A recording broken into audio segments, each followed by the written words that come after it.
Olá, pessoal! Tudo bem? Entre todas as criaturas perigosas que habitavam os mares do mundo antigo, poucas eram tão sedutoras e mortais quanto as sereias.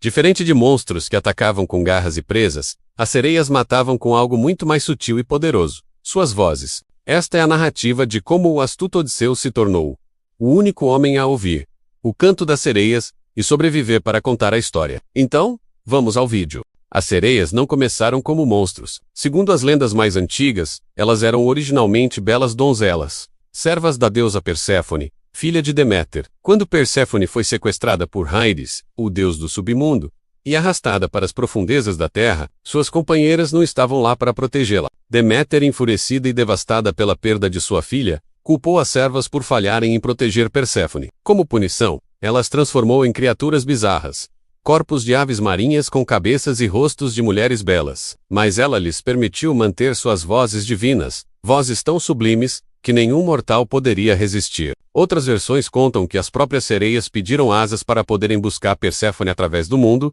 e os deuses atenderam seu pedido. Mas com o tempo, amarguradas por seu fracasso e sua aparência monstruosa, elas se voltaram contra a humanidade. As sereias fizeram seu lar em uma ilha rochosa no mar Mediterrâneo, rodeada de recifes traiçoeiros e correntes perigosas. Lá, empoleiradas nas pedras, elas aguardavam a aproximação dos navios. O poder das sereias residia em suas vozes. Quando um navio passava suficientemente perto de sua ilha, elas começavam a cantar. Mas não era uma canção comum.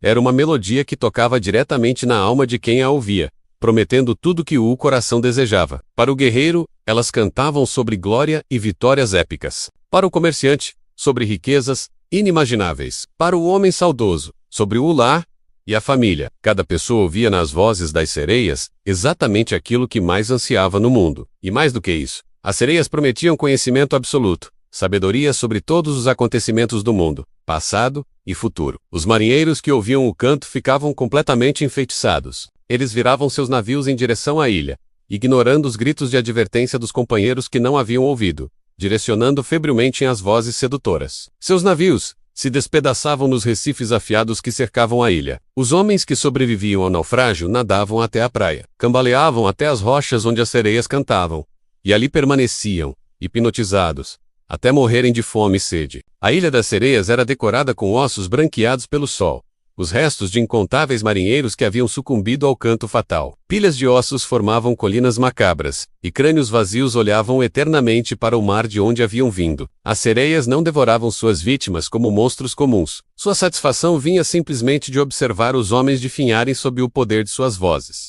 Para entender como Odisseu veio a enfrentar as sereias, precisamos voltar alguns anos. Odisseu, rei de Ítaca, havia sido forçado a deixar sua amada esposa Penélope e seu filho pequeno, Telêmaco, para lutar na Guerra de Troia.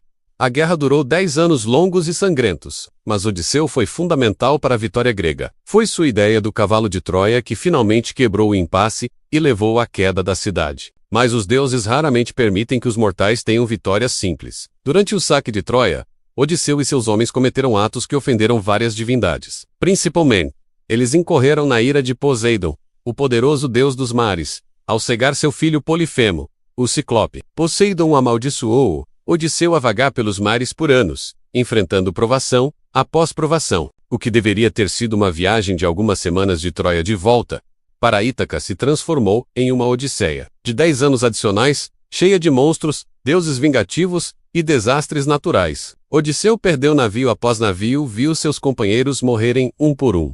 Enfrentou o Ciclope Polifemo, resistiu à feiticeira Circe, desceu ao próprio submundo para consultar os mortos, e passou entre Sila e Caríbides, duas criaturas monstruosas que guardavam o estreito perigoso. Antes de partir da ilha de Circe, a poderosa feiticeira que havia inicialmente transformado seus homens em porcos, mas depois se tornou aliada de Odisseu. O herói recebeu advertências cruciais sobre os perigos que ainda enfrentaria. Circe, com seu conhecimento profundo dos mistérios do mar, descreveu cada ameaça em detalhes aterrorizantes. Quando ela chegou às sereias, sua voz se tornou particularmente séria. Primeiro você chegará às sereias, ela disse, que enfeitiçam todos os homens que se aproximam delas. Quem quer que se aproxime imprudentemente e ouça a voz das sereias, nunca mais retornará para sua esposa e filhos se alegrarem com sua chegada. Elas o encantarão com seu canto melodioso. Sentadas em um prado onde pilhas de ossos de homens apodrecendo se acumulam, com a pele definindo sobre eles. Mas Circe, reconhecendo a curiosidade insaciável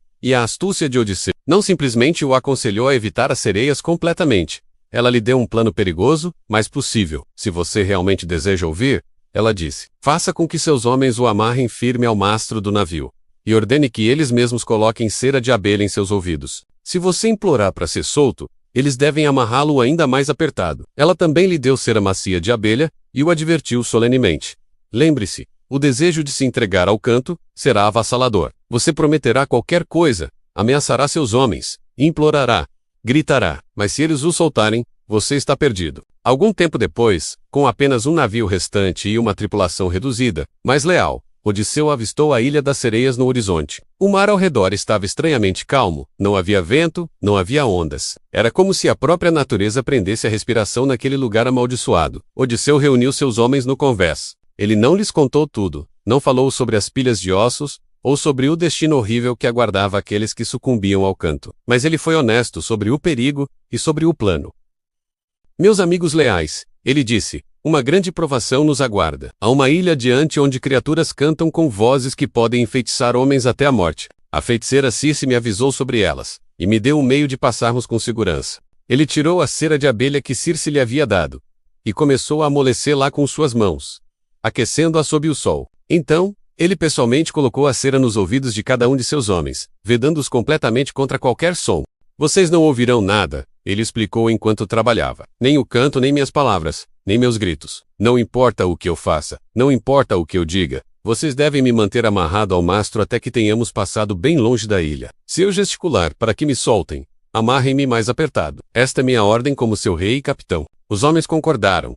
Embora alguns parecessem confusos sobre por que Odisseu não simplesmente colocaria cera em seus próprios ouvidos também. Mas eles haviam aprendido a confiar no julgamento de seu rei astuto, mesmo quando não o entendiam completamente. Odisseu foi então ao mastro central do navio e se posicionou contra ele. Seus homens mais confiáveis o amarraram com cordas grossas ao redor do peito, da cintura, dos braços. Eles amarraram nó após nó, apertando as cordas até que Odisseu mal podia respirar. Apenas quando ele acenou que estava seguro o suficiente, eles terminaram e voltaram aos remos. O navio deslizou silenciosamente sobre as águas calmas, em direção à ilha. Odisseu podia ver as rochas se aproximando. Podia ver formas estranhas empoleiradas nelas. Corpos de aves com rostos de mulheres incrivelmente belas.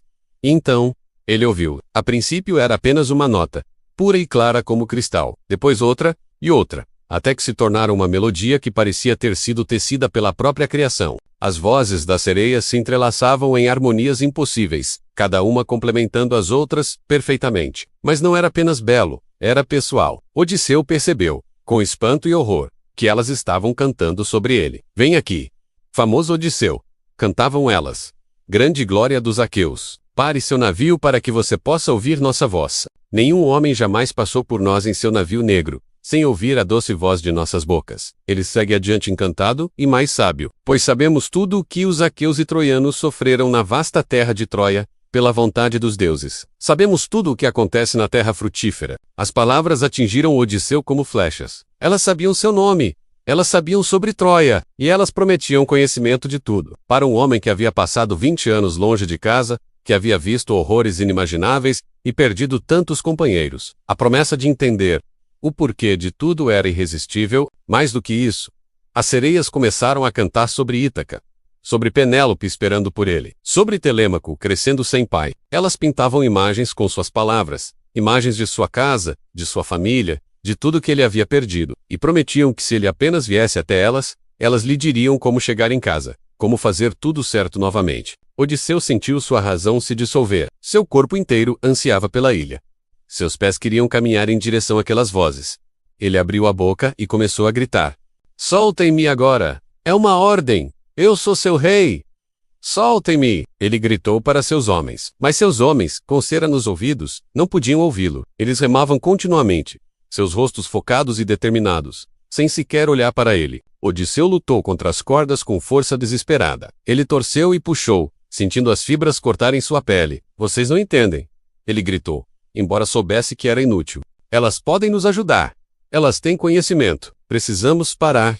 Já, as sereias, percebendo sua resistência, intensificaram seu canto. Suas vozes se tornaram ainda mais doces, ainda mais sedutoras. Elas cantavam agora não apenas sobre conhecimento e lar, mas sobre paz de finalmente descansar, de não lutar mais, de se render ao inevitável. 2 de seus homens, vendo seus gestos frenéticos, interpretaram corretamente, e vieram até ele, não para soltá-lo, mas para apertar ainda mais as cordas. Odisseu tentou lutar contra eles, mas amarrado como estava, não tinha como resistir. Eles adicionaram mais nós, mais voltas de corda, até que ele mal podia se mover. Lágrimas de frustração e desejo corriam pelo rosto de Odisseu. Ele que havia enfrentado os ciclopes, monstros, feiticeiras e deuses, estava sendo derrotado por vozes. A parte racional de sua mente, a pequena parte que ainda funcionava, reconhecia a ironia, mas a maior parte de seu ser só sabia que precisava, absolutamente precisava, chegar àquela ilha. Mas o navio continuou avançando. Lenta e inexoravelmente, eles passaram pelo ponto mais próximo da ilha, e começaram a se afastar. As vozes das sereias se tornaram mais altas, mais insistentes, quase desesperadas agora. Era como se elas soubessem que estavam perdendo seu controle sobre ele.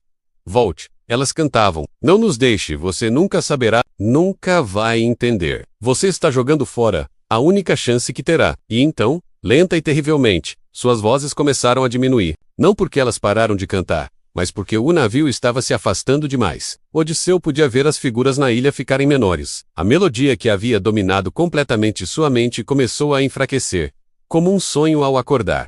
Com a distância, Odisseu sentiu sua mente começar a clarear. A compulsão feroz, que momentos antes parecia mais importante que sua própria vida, começou a diminuir. Ele parou de lutar contra as cordas. Seu corpo relaxou, exausto pela luta. Apenas quando a Ilha das Sereias estava bem atrás deles. Apenas quando o canto havia se desvanecido completamente no vento, Odisseu gesticulou para seus homens. Eles se aproximaram cautelosamente e começaram a desamarrá-lo. Quando finalmente estava livre, Odisseu desabou no convés, tremendo. Seus homens removeram a cera de seus ouvidos e se juntaram ao redor dele, preocupados. O que aconteceu? Eles perguntaram. O que você ouviu? Odisseu ficou em silêncio por um longo tempo, tentando processar o que havia experimentado. Quando finalmente falou, sua voz estava rouca de tanto gritar. Elas cantam sobre tudo que você mais deseja. Ele disse, lentamente. E mais do que isso, elas prometem sabedoria, conhecimento de todos os segredos do mundo. E eu acredito que elas realmente possuem esse conhecimento.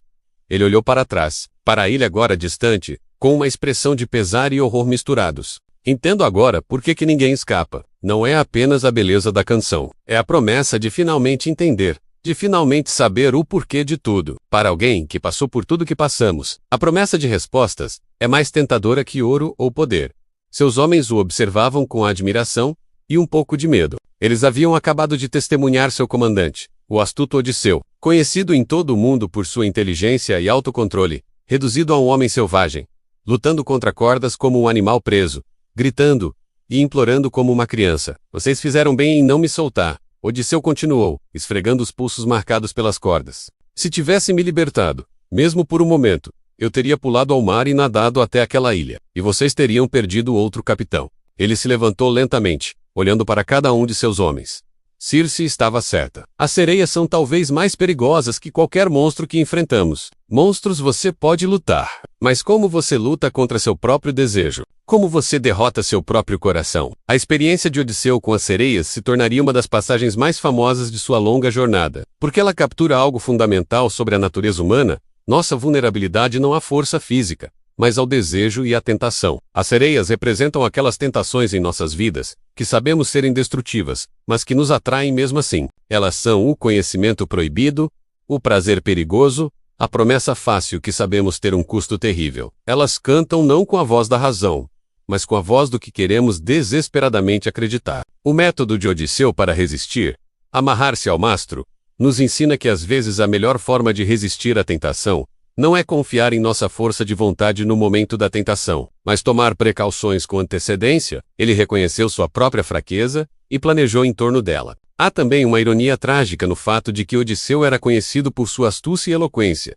Seu poder estava em suas palavras. Mas contra as sereias, foram suas próprias palavras, seus gritos e súplicas que tiveram que ser ignorados. O mestre das palavras foi derrotado por palavras ainda mais poderosas. Curiosamente, as sereias tinham seu próprio destino trágico ligado ao canto. Havia uma profecia antiga que dizia que quando um homem finalmente ouvisse seu canto e resistisse, elas morreriam. Alguns relatos contam que após Odisseu passar com sucesso, as sereias se lançaram ao mar e se afogaram. incapazes de suportar a derrota. Outra versão diz que elas sobreviveram, mas nunca mais cantaram com o mesmo poder, enfraquecidas pelo fracasso. E em versões ainda posteriores, elas eventualmente foram transformadas em rochedos pela deusa Atena, condenadas a permanecer eternamente como avisos silenciosos aos marinheiros. A imagem das sereias evoluiu ao longo dos séculos. As descrições gregas originais as mostravam como pássaros com rostos de mulheres. Mas na Idade Média, elas se transformaram na imagem que conhecemos hoje. Mulheres lindas com caudas de peixe, ou sereias. Essa mudança reflete talvez uma compreensão aprofundada da metáfora. Não são criaturas do ar, mas do mar profundo e misterioso, representando os perigos ocultos sob a superfície calma. Odisseu não foi o único herói a encontrar as sereias. Os argonautas, liderados por Jasão em busca do Velocino de Ouro, também passaram pela Ilha Fatal. Mas eles tinham entre eles Orfeu, o músico cujo talento era tão grande que poderia encantar até pedras e árvores. Quando as sereias começaram a cantar, Orfeu pegou sua lira e começou a tocar e cantar. Sua música era tão bela, tão profundamente comovente, que superou o canto das sereias. Os argonautas, ouvindo Orfeu, em vez das criaturas, passaram com segurança. Apenas um homem, Butes, pulou ao mar em direção a elas, mas foi resgatado por Afrodite antes que chegasse à ilha. Esta versão da história oferece uma alternativa interessante ao método de Odisseu, onde Odisseu usou força física e planejamento, Orfeu usou arte e beleza. Contra a tentação, ele ofereceu algo ainda mais sublime. A história de Odisseu é apenas uma das muitas lendas que moldaram o nosso mundo. Qual outro mito você quer ver detalhado por aqui? A sua sugestão pode ser o nosso próximo destino. Muito obrigado!